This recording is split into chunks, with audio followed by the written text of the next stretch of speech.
What we are seeing is not new. Most people are aware of the present conflict between Hamas and Israel. What some may not know is that this conflict has been going on for the past 150 years. This war is about Zionists invading and overtaking Palestine and Palestine fighting to keep their land. This is historical fact. I believe that the media here in these United States of America is run by Zionists. This is why most of what we all hear and see in most news outlets is skewed in favor of Zionist Israel. I say Zionist Israel because not all Jews agree with or support what Israel has and is doing. And there is no or very little mention of the atrocities that have been visited upon Palestine. What we are seeing today are the same inhumanities, injustice, and cruelties that have been launched against Palestine for decades, if not millennia. The industries that have been controlled, financed by, and implemented by the Zionists in these United States of America include advertising and public relations, the music industry, newspapers and other written publications, television, film and video, finance, real estate, and retail. Now you can Google the list of Jewish American business people in media. Some of these have passed away, but spent almost their whole lives in these industries, and some are still here influencing and controlling these industries today. It can be surmised that the Zionists run these United States of America and that they have infiltrated every level of government on the federal, state, and local levels. This is a lot bigger than we thought. In my opinion, the Zionists are behind everything from politics to racism in these United States of America and have been since the middle to late 1800s.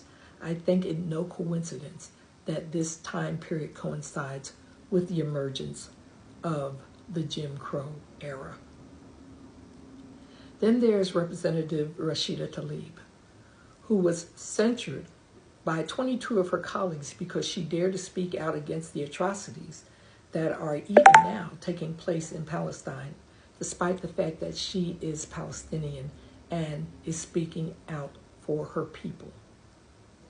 But how dare she provide a different perspective than the 11 Jews of the 22 representatives that voted to censure her? As for the other 11, I would not be surprised if they may know some Zionists whose feathers they didn't want to ruffle, some who may have threatened them or to label them anti-Semitic if they didn't support the Zionist view. The following are the 11 Jewish colleagues that voted to censure her for speaking her truth: Brad Schneider, Steve Cohen, Lois Frankel, Dan Goldman, Josh Gottheimer, Greg Landsman, Kathy Manning, Jared Moskowitz, Wiley Nickel, Kim Schreier, and Debbie Wasserman. These Jews were allowed to defend their people and their heritage, yet Representative Rashida Tlaib was censured for doing the same thing. What happened to freedom of speech, a right given by the First Amendment? I wonder if any of these Congress people are Zionists.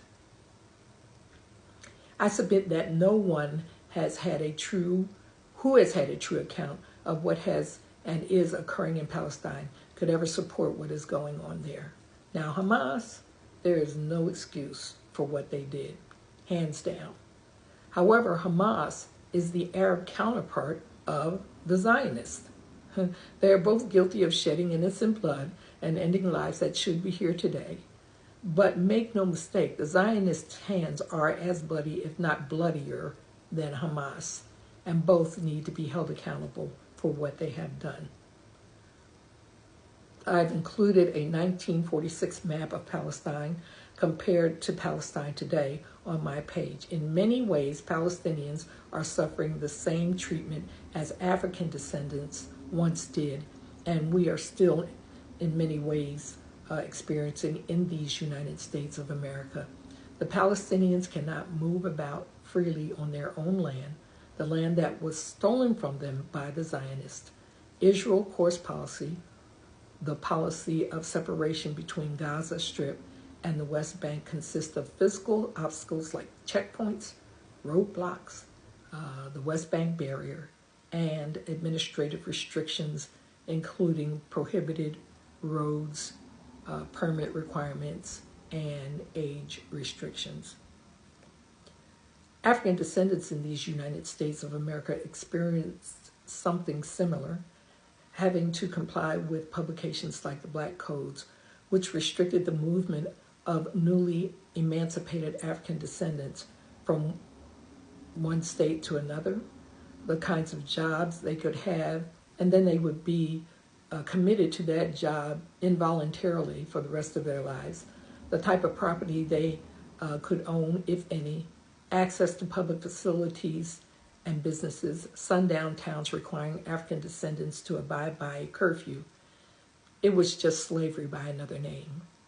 Knowing that our ancestors suffered similar inhumane, degrading, dehumanizing, disdainful treatment, and that African descendants suffer from the repercussions of that treatment still today, caused me to go before the Almighty Father every day, praying for my Palestinian and Jewish brothers and sisters, especially for the Jews who are not in agreement with this Zionist treatment, but are experiencing grave and harsh repercussions because of it here in these United States of America. The Zionists have done a good job at keeping the truth from the rest of the world, especially the United States of America. In fact, the American presidents have been complicit and continue to be so today. And it's heart-wrenching and inexcusable.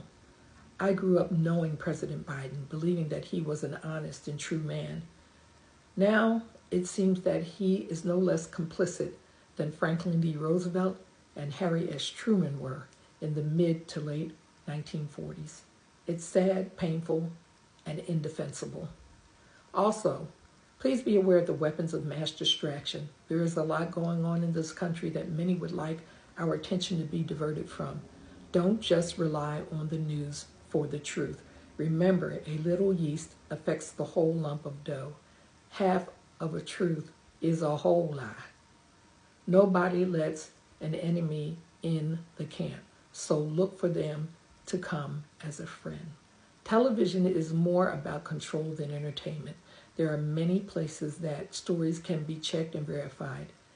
And Google is one of them sometimes, but they own that too. Larry Page and Sergey Brin are the founders of Google, and they are Jewish. Now, that doesn't necessarily mean that they are nefarious men just because they are Jewish. I would never want just to make that assumption. That said, we know that Jewish people own and or control a lot in these United States of America, and they have had their hand in a lot of less than honorable activity. Lastly, in these United States of America, where we can make a difference is at the polls. We have to speak out with our vote and let the government know that we oppose what is going on. I know that I have spoken of going back to our home in Africa, and I still intend to do that. However, while I am still here, I will speak out against wrong. I will hold fast to what is good and right because it is the righteous thing to do. So join me and stay woke.